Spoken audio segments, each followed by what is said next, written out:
Bonsoir madame, monsieur, bonsoir. Vendredi 17 novembre 2017, les titres de l'actualité. Du verre à la cendre, l'Assemblée nationale en flammes, le bâtiment abritant l'administration et les finances de l'Auguste Chambre a été consumé par un incendie. C'était dans la nuit d'hier. Une enquête est ouverte. À ceux qui l'ont servi, la nation reconnaissante au nom du président de la République, chef des armées, Jean-Baptiste Bokam. Secrétaire d'État à la gendarmerie nationale a présidé à Bamenda ce jour les honneurs militaires aux 4 éléments des forces de défense tués par des terroristes. Pour une coopération accrue contre l'évasion fiscale, principale recommandation du Forum mondial des fiscalistes sur la transparence et l'échange de renseignements qui s'est tenu à Yaoundé. Voilà pour les titres. Bienvenue au 20h30. Le palais de verre d'Ongwekele n'est plus que l'ombre de lui-même. Un incendie déclaré tard dans la nuit de jeudi à vendredi a réduit en cendres la majeure partie des locaux abritant les services administratifs et financiers de l'Assemblée nationale. Ce matin, sur les lieux pour prendre la mesure du sinistre, à la lueur du jour, des personnalités de premier plan, dont les présidents de l'Assemblée nationale et du Sénat. Le reportage de Clariston. Aux premières heures de la matinée, le très honorable Kavaï Yegedibril est revenu sur le site et demeure sans voix face à la situation. Il sera vite rejoint par le président du Sénat, Marcel Niadjifendi, venu exprimer sa solidarité et sa compassion à son homologue. Également présent sur le lieu du sinistre, le ministre Grégoire Ouona, dans sa posture de représentant du vice-premier ministre en charge des relations avec les assemblées. C'est très dommage et très regrettable de voir ce lieu que je qualifierais de mythique, d'historique dans cet état. Comme vous savez, c'est un lieu qui régit un peu la République par les lois, par certaines cérémonies hautement importantes comme la prestation de serment du président de la République qui se passe ici. Et vivement qu'on puisse reprendre les travaux. L'ambassadeur de Chine, Wen Wenhua, était également présent sur le site. Parti pour cet incendie, c'est vraiment triste. Et tout à l'heure, j'ai déjà parlé avec monsieur le vice-président que la Chine va tout faire, tous nos efforts pour vous aider si vous avez besoin de nous. Très émus, les hauts responsables de la Chambre et le président du groupe SDF se sont exprimés. C'est la désolation. En commençant par celui qui vous parle. Puisque le 4e étage, c'est d'abord mon cabinet.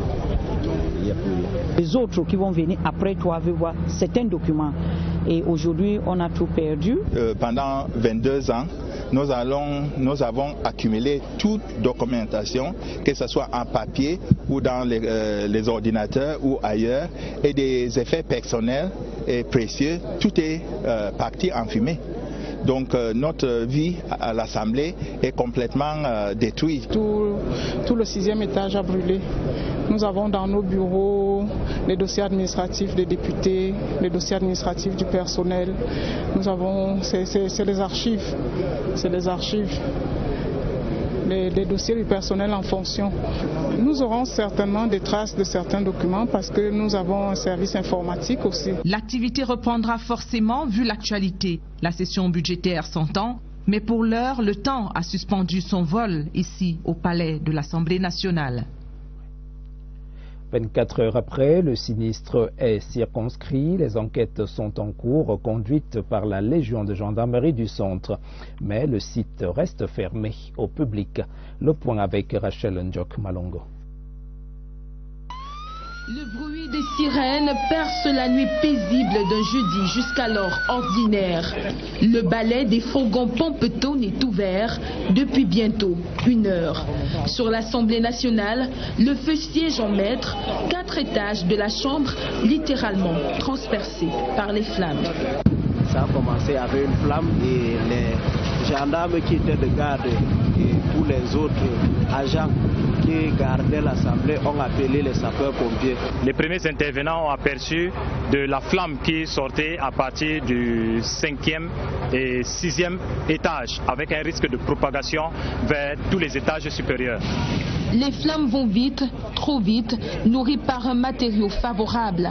Elles emportent en un laps de temps une partie du 3e étage où sont logés les services financiers. Elles déciment le 4e étage, abritant les bureaux du groupe SDF et du vice-premier président. La direction du budget au 5e, la direction des affaires générales au 6e et le 7e étage ne leur échappent pas. Les éléments des façades étant facilement inflammables, ceci a permis que le feu prenne du niveau 4 jusqu'au niveau 7 et que la propagation soit rapide. La faune massée est retenue par le cordon de sécurité. Alerté, le bureau de l'Assemblée nationale et certains députés arrivent sur les lieux. Ahuris, choqués, mais surtout impuissants. C'est triste de constater qu'il y a vraiment un tel accident dans un lieu aussi plein d'histoire. Les autorités administratives assistent au déferlement des flammes gourmandes qui se donnent en spectacle.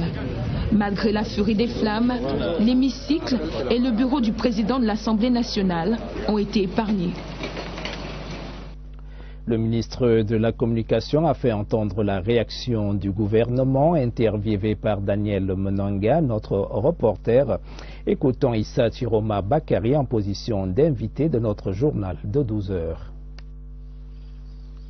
C'est un accident que nous déplorons dès lors que c'est le siège de l'Assemblée nationale, siège d'une partie de nos institutions qui a connu l'incendie que nous déplorons tous hier.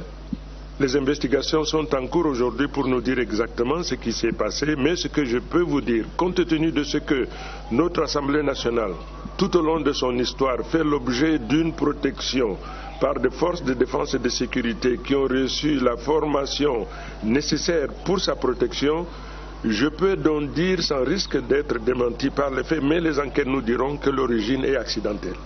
La deuxième chose que je dois dire également, c'est des bureaux administratifs qui ont été, pour une bonne partie, dévastés par cet incendie. Le bureau du secrétaire général n'a pas été touché. Les 2 bureaux qui abritent les commissions n'ont pas été touchés. L'hémicycle n'a pas été touché. Ce qui m'autorise donc de dire, sans risque d'être démenti, que les travaux de l'Assemblée nationale se dérouleront normalement. Alors évidemment, le président de l'Assemblée nationale est responsable donc de ce bâtiment, se rend donc sur place pour en évaluer les dégâts et organiser donc son Assemblée nationale pour que tout se déroule sans la moindre difficulté. Il n'y a pas d'inquiétude, il n'y a pas de psychose, business as usual. Les gens vaquent à leurs occupations, le président de l'Assemblée nationale est aux commandes. Je profite simplement de l'occasion pour féliciter nos forces de défense et de sécurité de manière générale, mais les forces spécialisées pour la lutte contre l'incendie en particulier, qui se sont mobilisés et mobilisés également tous les moyens de lutte contre l'incendie pour faire face à cette situation.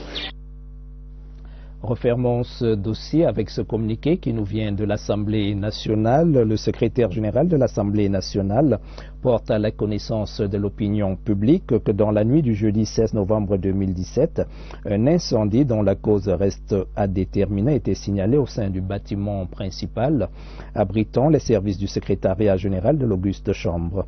Après 4 heures de lutte acharnée contre les flammes, les services de secours ont réussi à le circonscrire. Au stade actuel, aucune victime n'est à déplorer. Les dégâts matériels sont par contre importants. Les 4e, 5e, 6e et 7e étages abritant le cabinet du premier vice-président de l'Assemblée nationale, l'honorable Eton Hilarion, le cabinet du vice-président Kombo Berry, le cabinet du président du groupe parlementaire du SDF, celui du secrétaire général adjoint numéro 1, ainsi que les services de la direction de l'administration générale et ceux de la direction du budget et de la solde ont été complètement consumés par les flammes. Le 3e étage abritant entre autres le cabinet de la vice-présidente de l'Assemblée nationale, l'honorable Monjowa Lifaka, et la salle des commissions Malam Yero étaient partiellement affectées par l'incendie. Les services des questeurs, la direction de la coordination, la direction de la législation et des affaires linguistiques, la direction des services techniques communs, la direction de l'information documentaire, l'agence comptable, la salle des commissions Augustin Gomjoie et l'hémicycle n'ont pas été touchés. Le très honorable Kavaye Guédibril, président de l'Assemblée nationale, a prescrit des mesures urgentes pour que ce malheureux incident n'affecte en rien le bon déroulement des travaux de la session parlementaire en cours. C'est signe du secrétaire général de l'Assemblée nationale, Victor Yene Osomba. Audience ce jour à l'immeuble Étoile, le Premier ministre Philémon Yang a reçu l'honorable Emilia Monjowa Lifaka, nouvellement élu président de la Commonwealth Parliamentary Association pour un mandat de 3 ans. Au menu des échanges, le rayonnement de la diplomatie camerounaise dans les grandes institutions internationales. Le compte rendu d'audience de Laurentine Bokono. Elle honore le Cameroun en accédant à la prestigieuse fonction de présidente de la Commonwealth Parliamentary Association parmi tant d'autres valeureux candidats. L'honorable Emilia Monjowa Lifaka est à l'immeuble Étoile pour dire sa gratitude au chef du gouvernement et solliciter le soutien constant de son pays. Partout là où j'ai passé, il y avait les ambassadeurs et le haut commissaire qui m'ont assisté. Et c'était tout à fait normal que je vienne dire au Premier ministre merci pour avoir instruit les membres de notre corps diplomatique pour que j'ai réussi dans cette lourde tâche. Je ne peux pas le faire seul. L'Assemblée, je ne crois pas qu'elle a de ressources humaines.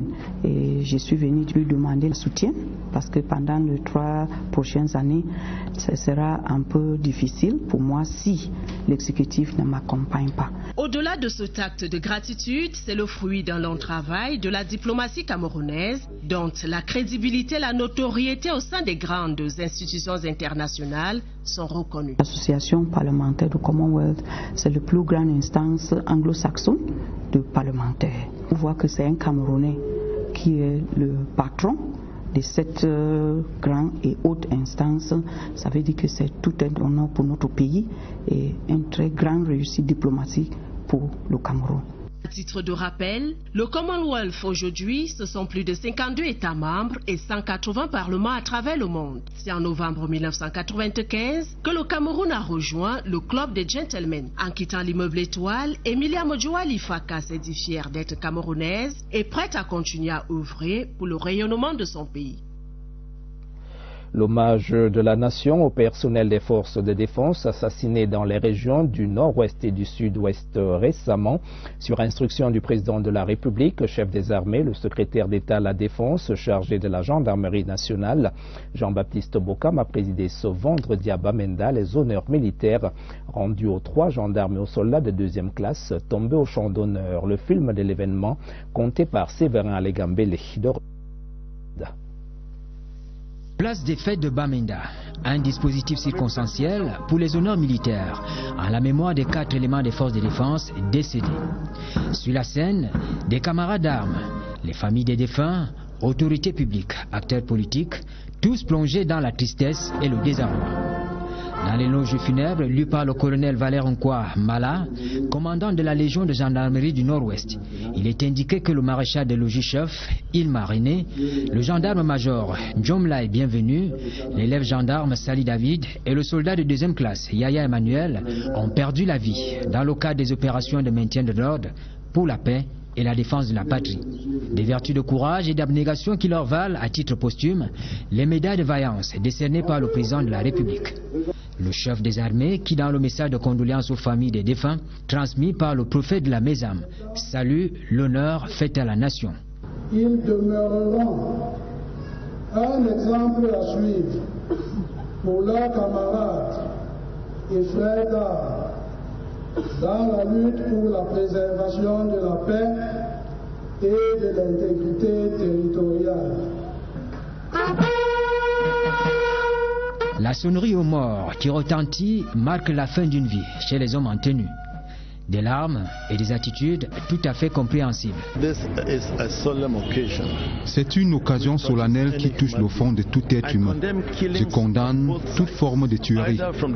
Les victimes, qu'elles soient civiles ou hommes en tenue, sont toutes mes enfants.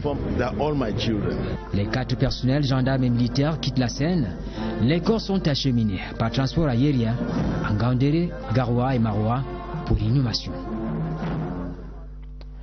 Fin du Forum mondial sur la fiscalité. 147 délégations viennent de prendre part 3 jours durant à Yaoundé à la 10e plénière sur la transparence et l'échange de renseignements à des fins fiscales. Il était question de renforcer la coopération dans toutes les juridictions, y compris les paradis fiscaux. Les leçons de Yaoundé avec Olivier Kingemoli. Faire voyager des capitaux de manière illicite vers des destinations de rêve avec l'assurance d'une protection de la législation du pays d'accueil, le vice des paradis fiscaux, le mal des économies d'origine. Le Forum mondial met tout le monde dans un même mouvement en espérant bousculer les législations protectionnistes. Nous sommes déjà membres de l'OCDE. Autant que faire se peut, nous essayons de nous arrimer aux normes du Forum mondial. Pour l'instant, nous effectuons des échanges qui pourraient être possibles dans notre système législatif, mais en ce qui concerne les axes d'information, nous sommes prêts à le faire. La crise économique mondiale des années 2008-2009 aidant, le secret bancaire a été levé et brise désormais les velléités de dissimulation de capitaux dans le monde. Si vous regardez les examens par les pairs qu'effectue le Forum mondial, vous verrez qu'un pays comme la Suisse, dont nous connaissons la réputation dans le monde pour ce qui est des affaires financières, aujourd'hui a complètement levé le secret bancaire qui relevait d'une disposition constitutionnelle. Le Mexique dit ici avoir découvert récemment des contribuables locaux cachés dans des paradis fiscaux. Nous pensons que les paradis fiscaux prendront fin pour ceux qui veulent cacher de l'argent. Depuis 2 ans, nous avons des gens qui viennent payer leurs impôts parce qu'il n'y a plus d'endroit dans le monde où cacher de l'argent. C'est à mettre à l'actif du Forum mondial, dont Yaoundé vient d'abriter la 10e plénière pour contribuer à porter le nombre de juridictions africaines à un peu plus de 27. Au bout, l'amélioration des recettes fiscales par la maîtrise de l'impôt issu de l'activité des multinationales. Des fiscalistes aux douaniers, la préoccupation est la même. Les assises du 9e sous-comité des directeurs généraux des douanes de l'Union africaine se sont achevées cet après-midi à Yaoundé. Les douanes africaines sont invitées à renforcer leur coopération pour donner au commerce inter-africain l'impulsion attendue. Philippe Roger Sama. C'est dans un cérémonial teinté des mêmes instants de solennité qu'au premier jour que s'est déroulée la cérémonie de clôture des assises ordinaires du 9e sous-comité des directeurs généraux des douanes de l'Union africaine. Ce rendez-vous, marqué par des débats relatifs à la nouvelle dynamique à donner au commerce intra-africain, se distingue par ses recommandations. Tout ce qui concerne la formation, parce que la ressource humaine, tout le monde est d'accord que c'est la plus grande des richesses. Il y a une autre richesse qu'il faudra tenir compte aussi, c'est le partage d'informations. Donc tout cela intra-douane africaine. Dans son allocution de clôture, le ministre des Finances, Alamine Ousmane Mey, a salué la qualité des réflexions menées au cours de ces assises et a mis en relief l'impact de la douane dans le développement économique. Plusieurs recommandations sont aussi relatives à la sécurité des frontières, à l'interconnexion des données et à l'usage systématique des outils préconisés par l'Organisation mondiale du commerce et l'Organisation mondiale des douanes. La recommandation forte, c'est que l'Union africaine puisse, avec l'appui de l'Organisation mondiale des douanes, sensibiliser tous les différents pays, les différentes administrations douanières aux outils d'analyse et de collecte des données pour pouvoir prendre des décisions qui vont dans le sens de la compétitivité de leurs différentes économies. Plusieurs voies ont ainsi été définies comme schéma matriciel à suivre pour intensifier les échanges commerciaux entre pays africains. Il reste à rendre toutes ces recommandations effectives par une coopération renforcée à l'effet d'inscrire les douanes africaines sur le chemin de la modernité. Parlons de la balance des paiements. Celle du Cameroun est déficitaire, 613 milliards en 2016 contre 693 milliards en 2015. Cette baisse s'explique par une réduction des recettes d'exportation et une industrie locale qui s'illustre par sa faible compétitivité. Les résultats ont été dévoilés au cours de la session du Comité technique national de la balance des paiements. Ce jour, plus de précisions avec Alvin Giselzé. Le Cameroun a su faire preuve de résilience malgré les différents chocs économiques. Chute du prix du pétrole, des matières premières et une baisse des recettes d'exportation. D'où le déficit enregistré en 2016, 613 milliards, soit 3,2% du PIB contre 693 milliards en 2015. Seuls les secteurs primaires et extractifs produisent encore des devises. La balance reste portée par l'agriculture, l'exploitation forestière et l'exploitation pétrolière. Il y a un réservoir en termes de production industrielle qui reste à réaliser. En outre, les statistiques douanières révèlent une augmentation des recettes d'exportation de l'ordre de 2%. La balance des paiements est également excédentaire en ce qui concerne les échanges avec l'extérieur, excepté le Nigeria, la Chine, la France et les États-Unis. La tendance est à l'amélioration des indicateurs, notamment en ce qui concerne le déficit de la balance courante qui retrace les biens et services. Donc c'est une balance qui est habituellement déficitaire, c'est vrai, mais ce déficit est en diminution. Donc entre 2015 et 2017, ce déficit est en diminution. Des performances que le Cameroun doit au programme économique et financier triennal appuyé par une facilité élargie de crédit du FMI. Les nouveaux responsables du ministère des petites et moyennes entreprises, de l'économie sociale et de l'artisanat sont en poste.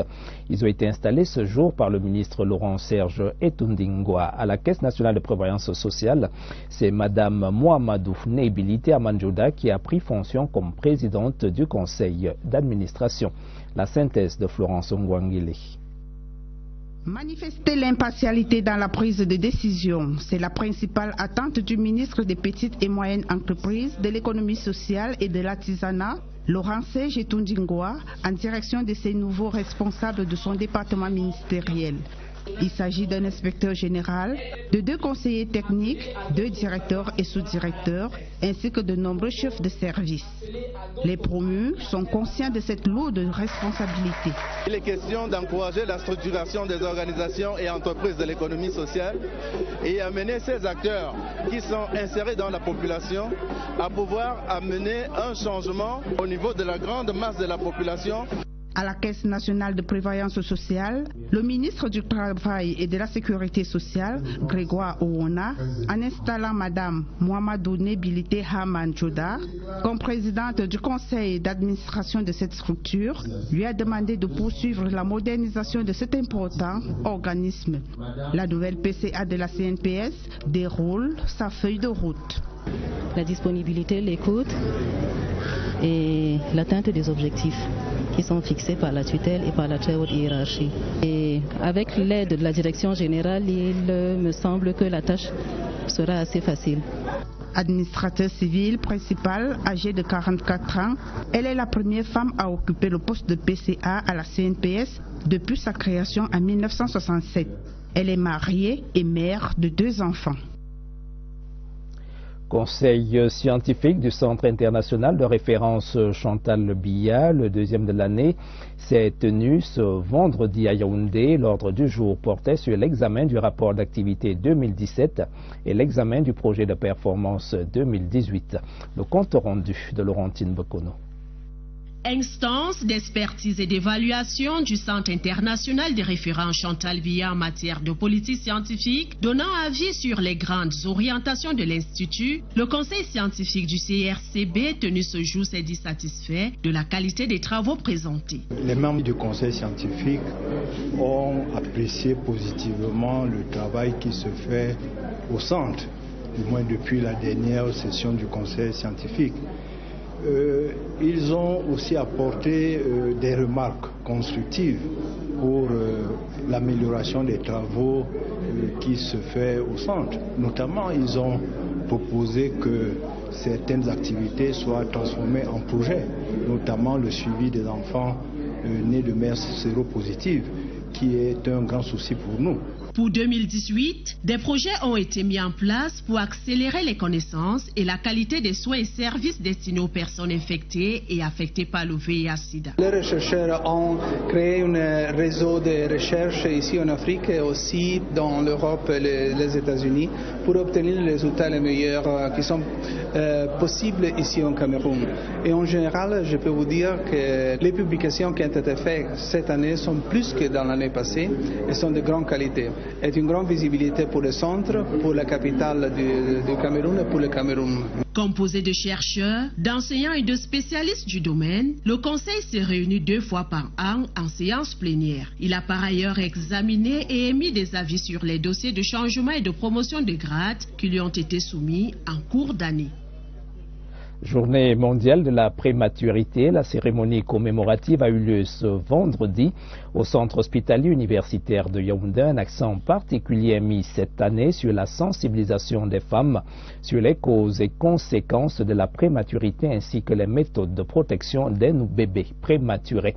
Le point avec Vanessa Mbakop. Ce nouveau-né est désormais protégé de toute tentative d'enlèvement. Grâce à ce bracelet d'identification, de pédiatrie et de sécurité, il peut être surveillé à distance par le corps médical. À travers ce don symbolique, le ministre de la Santé publique entend limiter le nombre d'enlèvements des nouveau-nés dans nos hôpitaux et prévenir d'éventuelles commutations. Cette journée mondiale consacrée à la prématurité était aussi l'occasion de sensibiliser les femmes sur les causes évitables de la prématurité et les conséquences qu'elle peut engendrer. Nous avons le niveau intellectuel de la mère, mais déjà le fait qu'elle n'aille pas en consultation, les causes génétiques, mais nous dans notre milieu c'est déjà l'infection, elle n'a pas de moyens, qu'est-ce qu'elle va faire ? Elle va se débrouiller là et puis la famille va cotiser. Il est établi que la prématurité représente 28% des causes de décès néonatal, de quoi tirer la sonnette d'alarme.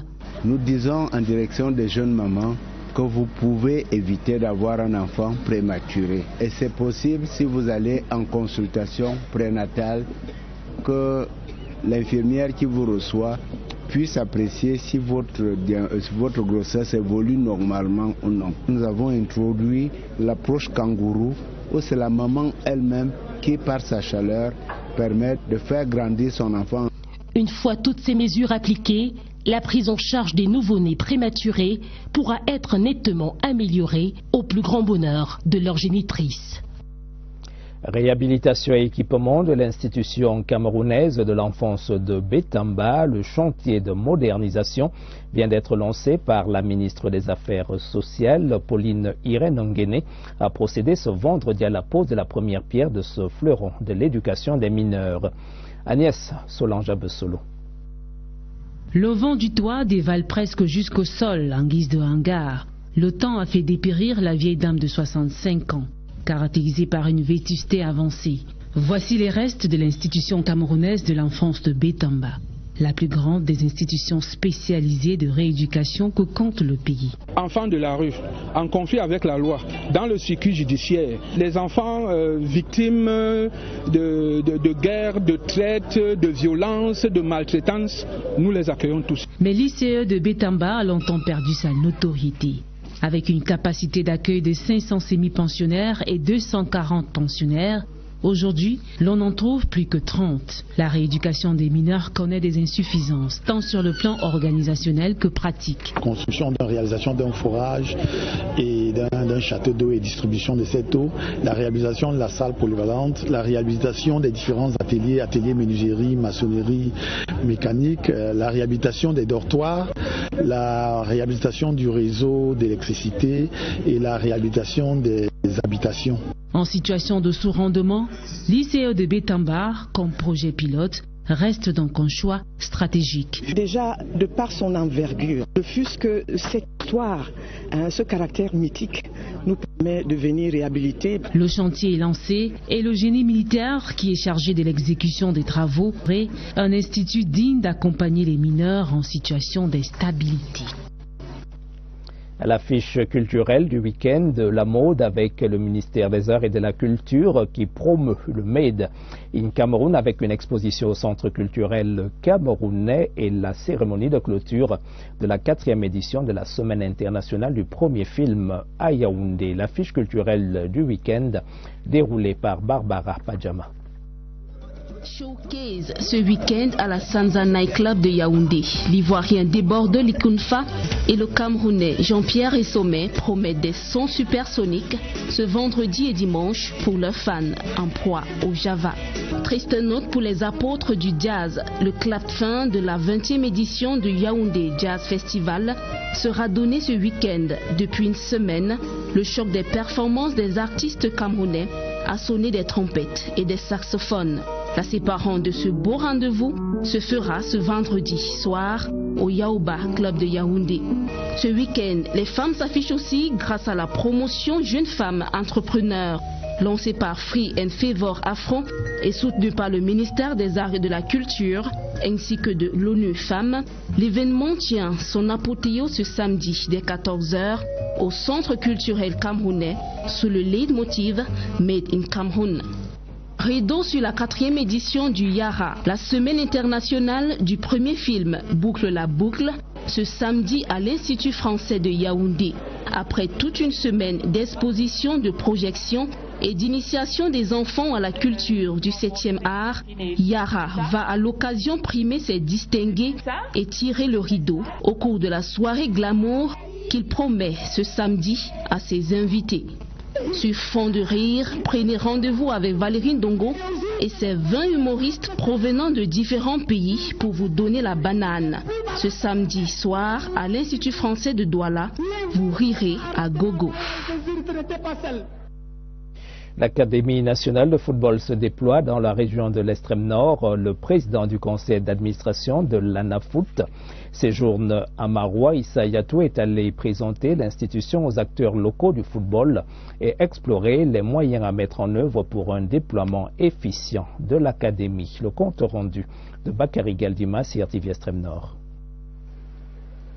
Après la création et la nomination des responsables de l'Académie nationale du football par le président de la République, il est aujourd'hui temps que l'ANAFOOT se penche sur les activités à mener surtout dans les régions.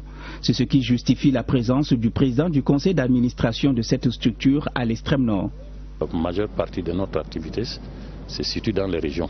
On ne peut pas donc venir ici, comme ça, à l'improviste, commencer à travailler sans que les régions soient informées.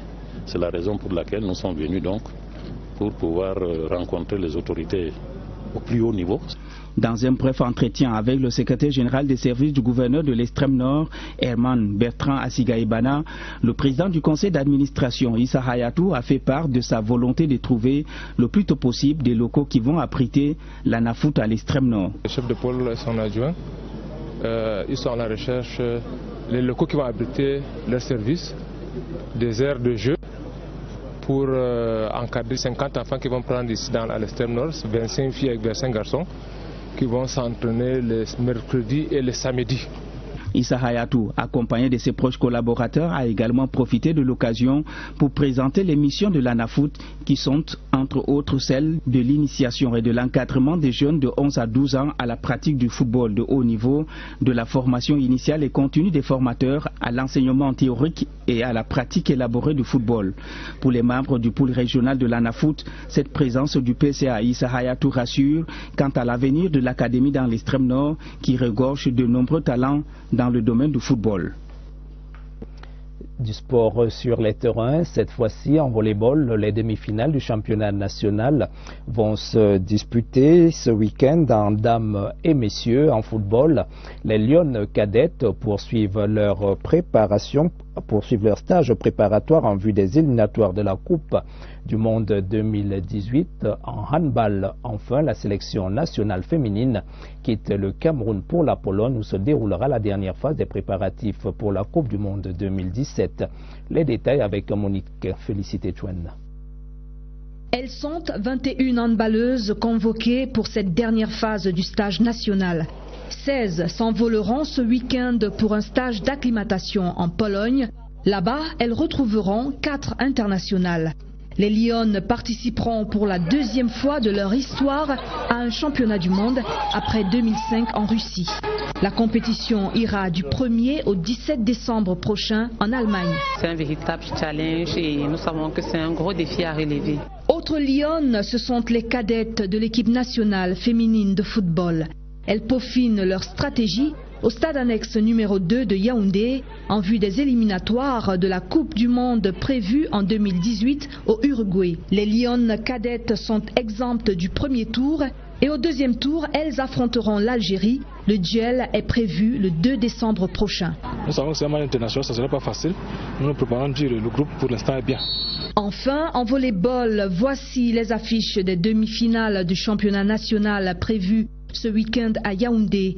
En messieurs, Cameroun Sport sera face à Forces Armées et Police et Bafia Evolution à Association des jeunes volleyeurs. En dames, INJS affrontera Bafia Volleyball Evolution et Forces Armées et Police sera opposé à Nyonga Ekele. Les temps forts de ce journal qui se referme, du verre à la cendre, l'Assemblée nationale en flammes. Le bâtiment abritant l'administration et les finances de l'Auguste Chambre a été consumé par un incendie dans la nuit d'hier. Une enquête est ouverte. À ceux qui l'ont servi, la nation reconnaissante au nom du président de la République, chef des armées, Jean-Baptiste Bokam, secrétaire d'État à la gendarmerie nationale, a présidé à Bamenda ce jour les honneurs militaires aux 4 éléments des forces de défense tués par des terroristes. Pour une coopération accrue contre l'évasion fiscale, c'est la principale recommandation du Forum mondial de la fiscalité sur la transparence et l'échange de renseignements qui s'est tenu à Yaoundé. Mesdames, Messieurs, de votre attention, merci. Bonne soirée sur la CRTV.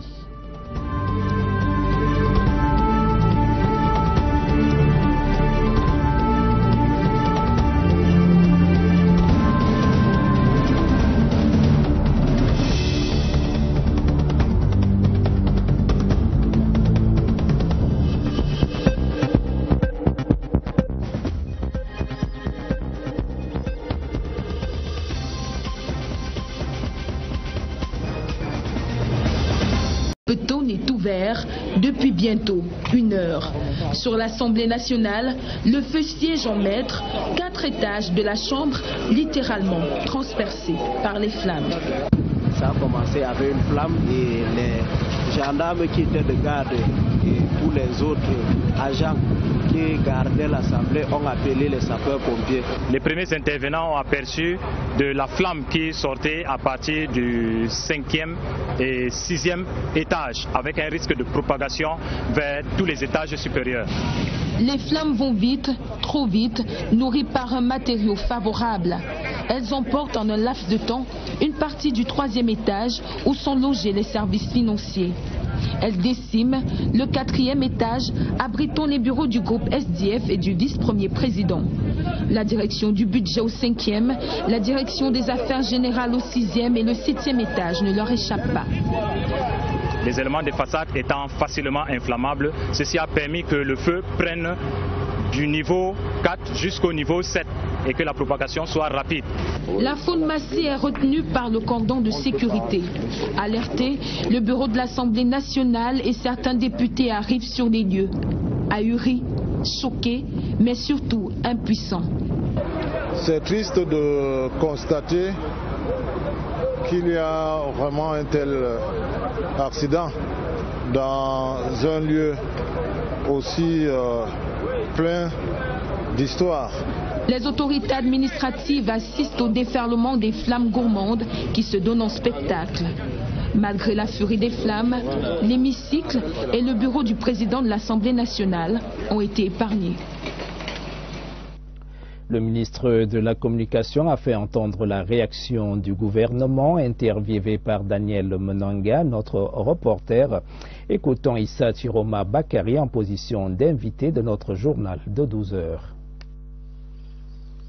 C'est un accident que nous déplorons dès lors que c'est le siège de l'Assemblée nationale, siège d'une partie de nos institutions qui a connu l'incendie que nous déplorons tous hier. Les investigations sont en cours aujourd'hui pour nous dire exactement ce qui s'est passé, mais ce que je peux vous dire, compte tenu de ce que notre Assemblée nationale, tout au long de son histoire, fait l'objet d'une protection par des forces de défense et de sécurité qui ont reçu la formation nécessaire pour sa protection, je peux donc dire, sans risque d'être démenti par les faits, mais les enquêtes nous diront que l'origine est accidentelle.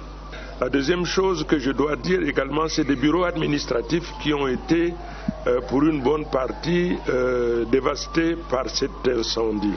Le bureau du secrétaire général n'a pas été touché. Les deux bureaux qui abritent les commissions n'ont pas été touchés. L'hémicycle n'a pas été touché. Ce qui m'autorise donc de dire, sans risque d'être démenti, que les travaux de l'Assemblée nationale se dérouleront normalement.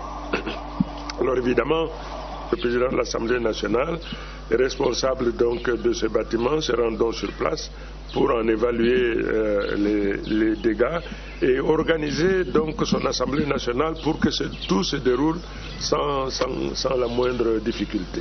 Il n'y a pas d'inquiétude, il n'y a pas de psychose, business as usual. Les gens vaquent à leurs occupations, le président de l'Assemblée nationale est aux commandes. Je profite simplement de l'occasion pour féliciter nos forces de défense et de sécurité de manière générale, mais les forces spécialisées pour la lutte contre l'incendie en particulier, qui se sont mobilisés et mobilisés également tous les moyens de lutte contre l'incendie pour faire face à cette situation.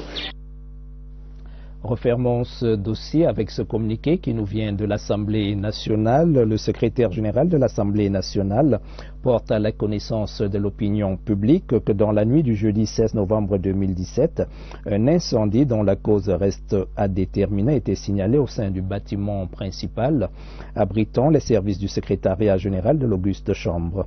Après 4 heures de lutte acharnée contre les flammes, les services de secours ont réussi à le circonscrire. Au stade actuel, aucune victime n'est à déplorer. Les dégâts matériels sont par contre importants. Les 4e, 5e, 6e et 7e étages abritant le cabinet du premier vice-président de l'Assemblée nationale, l'honorable Eton Hilarion, le cabinet du vice-président Kombo Berry, le cabinet du président du groupe parlementaire du SDF, celui du secrétaire général adjoint numéro 1, ainsi que les services de la direction de l'administration générale et ceux de la direction du budget et de la solde ont été complètement consumés par les flammes. Le 3e étage abritant entre autres le cabinet de la vice-présidente de l'Assemblée nationale, l'honorable Monjowa Lifaka, et la salle des commissions Malam Yero étaient partiellement affectés par l'incendie. Les services des questeurs, la direction de la coordination, la direction de la législation et des affaires linguistiques, la direction des services techniques communs, la direction de l'information documentaire, l'agence comptable, la salle des commissions Augustin Gomjoua et l'hémicycle n'ont pas été touchés. Le très honorable Kavaye Guédibril, président de l'Assemblée nationale, a prescrit des mesures urgentes pour que ce malheureux incident n'affecte en rien le bon déroulement des travaux de la session parlementaire en cours. C'est signe du secrétaire général de l'Assemblée nationale, Victor Yéné Osomba. Audience ce jour à l'immeuble Étoile, le Premier ministre Philémon Yang a reçu l'honorable Emilia Monjowa Lifaka, nouvellement élu président de la Commonwealth Parliamentary Association pour un mandat de 3 ans. Au menu des échanges, le rayonnement de la diplomatie camerounaise dans les grandes institutions internationales. Le compte rendu d'audience de Laurentine Bokono. Elle honore le Cameroun en accédant à la prestigieuse fonction de présidente de la Commonwealth Parliamentary Association parmi tant d'autres valeureux candidats. L'honorable Emilia Monjowa Lifaka est à l'immeuble Étoile pour dire sa gratitude au chef du gouvernement et solliciter le soutien constant de son pays. Partout là où j'ai passé, il y avait les ambassadeurs et le haut commissaire qui m'ont assisté.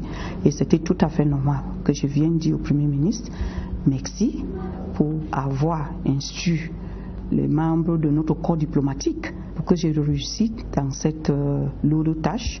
Je ne peux pas le faire seul. L'Assemblée, je ne crois pas qu'elle a de ressources humaines.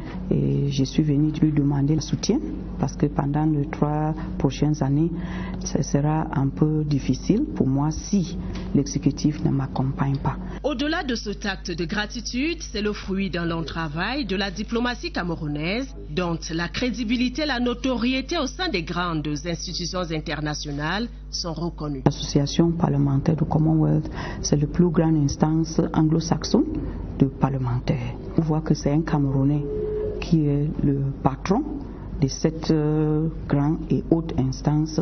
Ça veut dire que c'est tout un honneur pour notre pays et une très grande réussite diplomatique pour le Cameroun.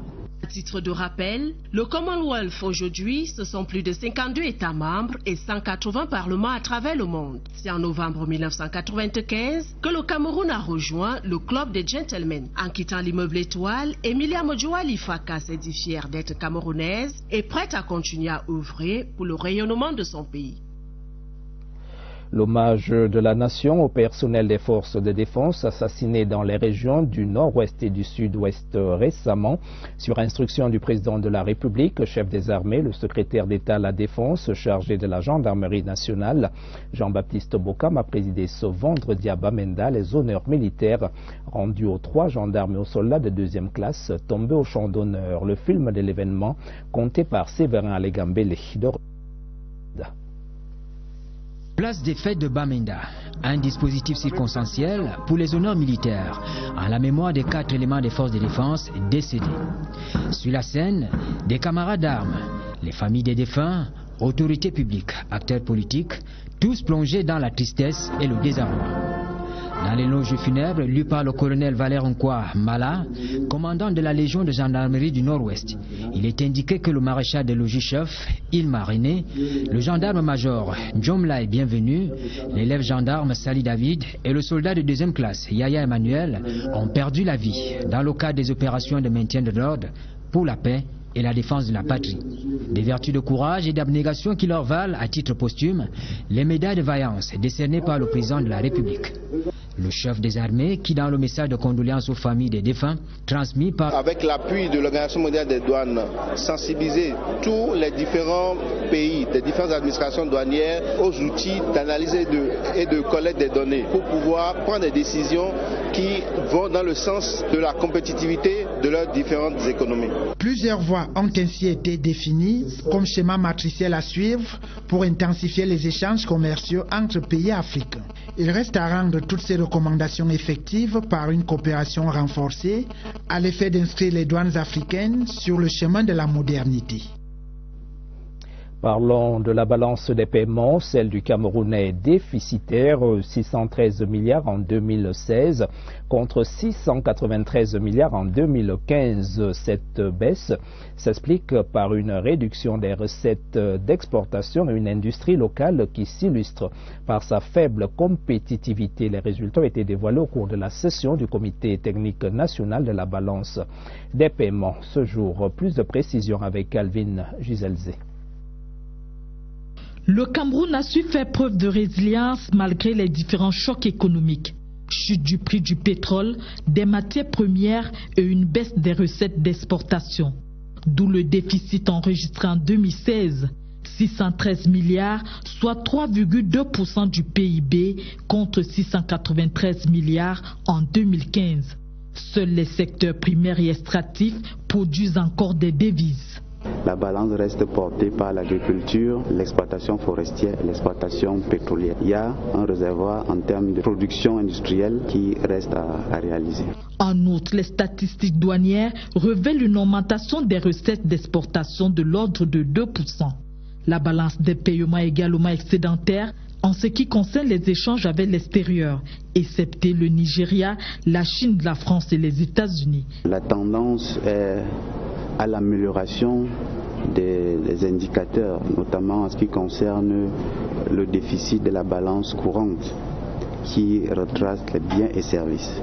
Donc c'est une balance qui est habituellement déficitaire, c'est vrai, mais ce déficit est en diminution Donc entre 2015 et 2017, ce déficit est en diminution. Des performances que le Cameroun doit au programme économique et financier triennal appuyé par une facilité élargie de crédit du FMI.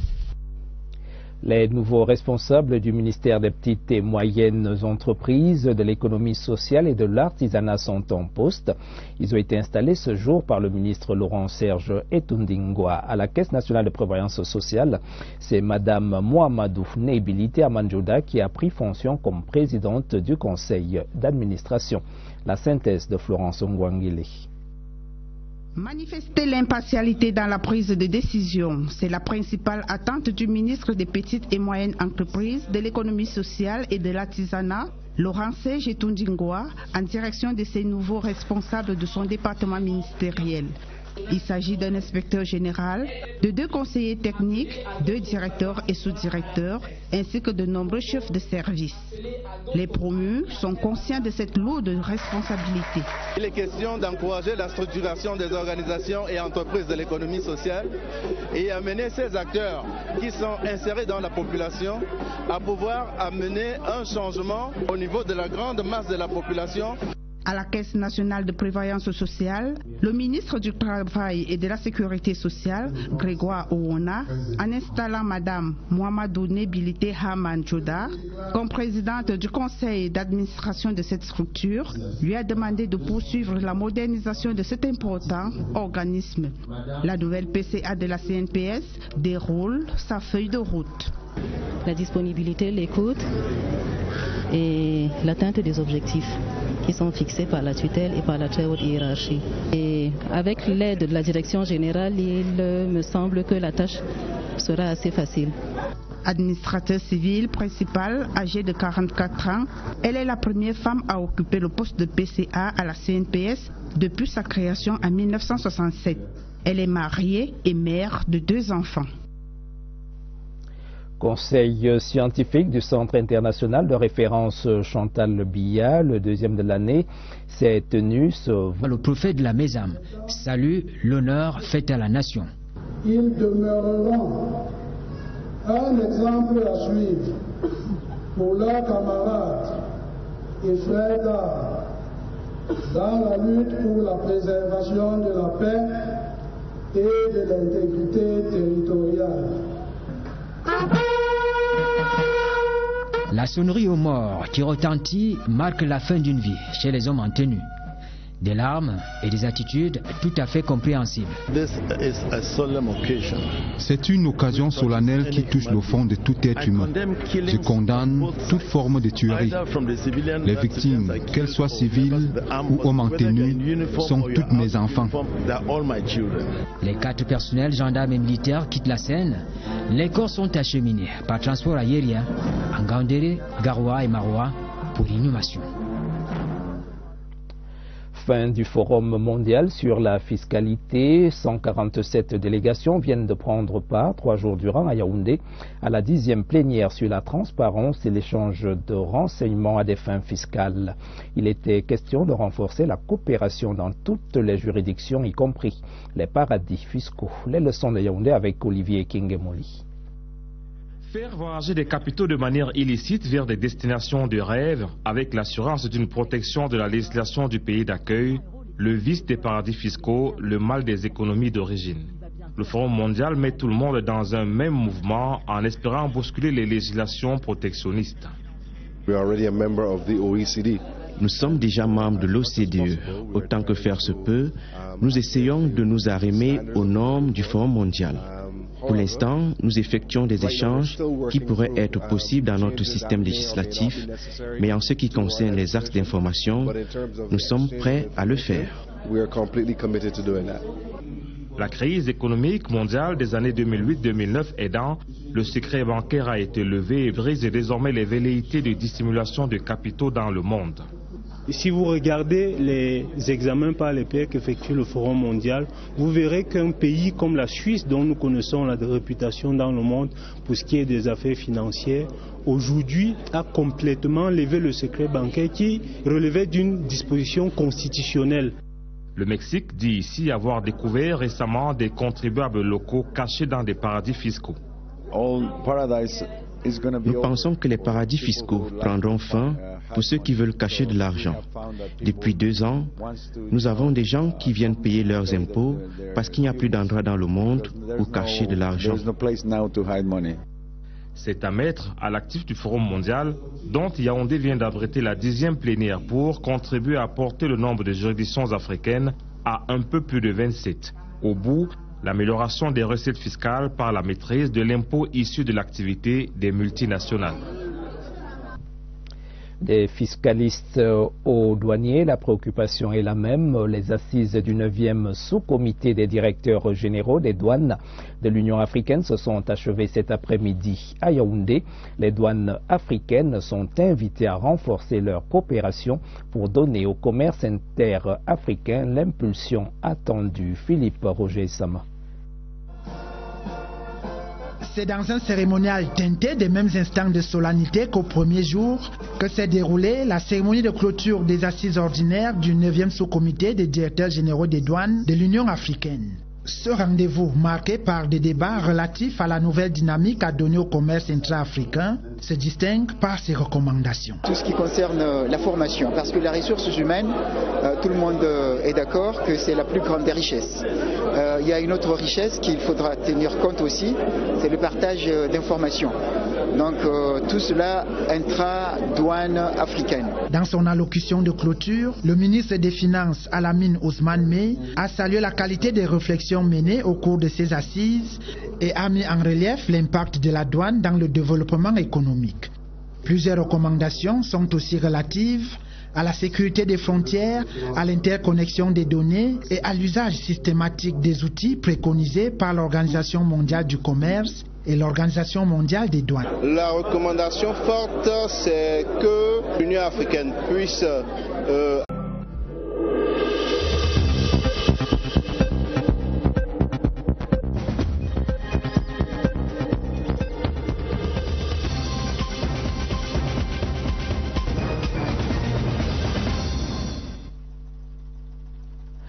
Bonsoir madame, monsieur, bonsoir. Vendredi 17 novembre 2017, les titres de l'actualité. Du verre à la cendre, l'Assemblée nationale en flammes, le bâtiment abritant l'administration et les finances de l'Auguste Chambre a été consumé par un incendie. C'était dans la nuit d'hier. Une enquête est ouverte. À ceux qui l'ont servi, la nation reconnaissante au nom du président de la République, chef des armées, Jean-Baptiste Bokam. Secrétaire d'État à la gendarmerie nationale a présidé à Bamenda ce jour les honneurs militaires aux 4 éléments des forces de défense tués par des terroristes. Pour une coopération accrue contre l'évasion fiscale, principale recommandation du Forum mondial des fiscalistes sur la transparence et l'échange de renseignements qui s'est tenu à Yaoundé. Voilà pour les titres. Bienvenue au 20h30.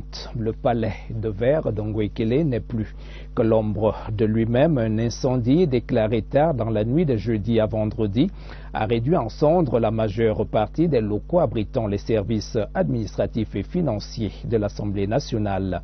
Ce matin, sur les lieux pour prendre la mesure du sinistre à la lueur du jour, des personnalités de premier plan dont les présidents de l'Assemblée nationale et du Sénat. Le reportage de Clariston. Aux premières heures de la matinée, le très honorable Kavaï Yegedibril est revenu sur le site et demeure sans voix face à la situation. Il sera vite rejoint par le président du Sénat, Marcel Niadjifendi, venu exprimer sa solidarité et sa compassion à son homologue. Également présent sur le lieu du sinistre, le ministre Grégoire Ouona, dans sa posture de représentant du vice-premier ministre en charge des relations avec les assemblées. C'est très dommage et très regrettable de voir ce lieu que je qualifierais de mythique, d'historique dans cet état. Comme vous savez, c'est un lieu qui régit un peu la République par les lois, par certaines cérémonies hautement importantes comme la prestation de serment du président de la République qui se passe ici. Et vivement qu'on puisse reprendre les travaux. L'ambassadeur de Chine, Wen Wenhua, était également présent sur le site. Parti pour cet incendie, c'est vraiment triste. Et tout à l'heure, j'ai déjà parlé avec monsieur le vice-président que la Chine va tout faire, a fait tous nos efforts pour vous aider si vous avez besoin de nous. Très émus, les hauts responsables de la Chambre et le président du groupe SDF se sont exprimés. C'est la désolation. En commençant par celui qui vous parle. Sur le 4e étage, c'est d'abord mon cabinet. Il n'y a plus rien. Les autres qui vont venir après toi veulent voir certains documents. Et aujourd'hui, on a tout perdu. Pendant 22 ans, nous avons accumulé toute documentation, que ce soit en papier ou dans les ordinateurs ou ailleurs, et des effets personnels et précieux, tout est parti en fumée. Donc notre vie à l'Assemblée est complètement détruite. Tout le 6e étage a brûlé. Nous avons dans nos bureaux les dossiers administratifs des députés, les dossiers administratifs du personnel. Nous avons, c'est les archives. C'est les archives. Les dossiers du personnel en fonction. Nous aurons certainement des traces de certains documents parce que nous avons un service informatique aussi. L'activité reprendra forcément vu l'actualité. La session budgétaire s'entend, mais pour l'heure, le temps a suspendu son vol ici au palais de l'Assemblée nationale. 24 heures après, le sinistre est circonscrit. Les enquêtes sont en cours, conduites par la Légion de gendarmerie du centre. Mais le site reste fermé au public. Le point avec Rachel Ndjok Malongo. Le bruit des sirènes perce la nuit paisible d'un jeudi jusqu'alors ordinaire. Le balai des fourgons pompiers